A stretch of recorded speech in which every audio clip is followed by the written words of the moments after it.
नमस्कार दोस्तों। हाल ही में भारत के एक पश्चिमी राज्य में अपनी मातृभाषा को लेकर भवंडर खड़ा हो गया है। उनके नेताओं का कहना है हमारी भाषा बोली जानी चाहिए हमारे राज्य में। बाहर के प्रांतीय लोग ट्रेनों में भर भर के आते हैं और जीविका चलाते हैं और हमें ही आंखें दिखाते हैं। दोस्तों, किसकी गलती है? उस राज्य सरकार की, या फिर स्थानीय लोगों की, या फिर केंद्रीय सरकार की? कौन चाहता है कि परप्रांतीय लोग इनके राज्य में आएं? ये अभी तक साफ नहीं हुआ है। माना कि इस राज्य के क्षत्रिय और दलितों में बड़ा फासला रहा है।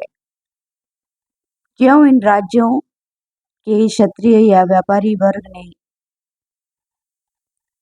कभी ये परप्रांतीय लोगों को पूछा कि तुम दलित हो या क्षत्रिय?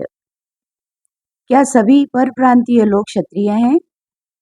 अगर नहीं, तो मातृभाषा को लेकर इस राज्य में बवाल क्यों? क्या इनके घर में दलितों ने मातृभाषा का सम्मान करने से कभी मनाही की? नहीं। तो ये महाराष्ट्र राज्य अपने दलित मराठी भाषी जनता को सहायता क्यों नहीं देता? अब परप्रांतियों के नाम से क्यों चीख चिल्ला रही है? जमीनें बेचकर परप्रांतियों को अपने दलित मराठी भाइयों को खुले आसमान के में तारे गिनने के लिए छोड़ दिया, क्योंकि वे पढ़ लिख गए हैं। हम तो परप्रांतियों के साथ मौज में रहेंगे, इस महाराष्ट्र राज्य का उद्देश्य रहा होगा। अब केंद्रीय सरकार भी कोई कम गुनहगार नहीं है, चाहे किसी भी पार्टी नाम से बुलाई जा रही हो। इस 78 वर्ष में स्कूल, कॉलेज, यूनिवर्सिटी तक, ज्ञानी से योगी तक, सभी को दशमलव, टक्का, शुल्क, औंच, पाउंड, ट्राय और द्रव्य औंच, तरल पदार्थ, धातुओं को उपयोग में लाने वाली नाप, metric ton, unit of measurement, unit of mass, volume of force, unit of wait,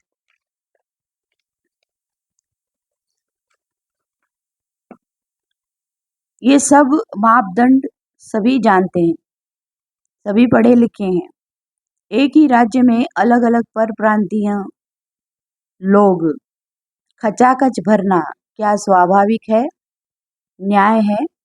school, college, university में कुछ और पढ़ाया जाता है और हकीकत पर उतर आए तो गंगा पुत्र का हाल कर देते हो। ऐसी सरकारों को बर्खास्त करना होगा। सीधे सीधे लुटेरे लूट रहे हैं आंखों के सामने किसी राज्य को, और सरकारें देख रही है। ये कौन से संविधान में लिखा है? मंदिर में भगवान, मस्जिदों में अल्लाह, चर्च के यीशु, सारों को दिखना बंद हो गया है।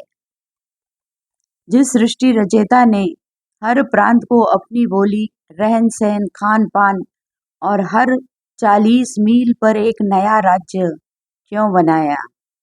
सोचिए। धन्यवाद।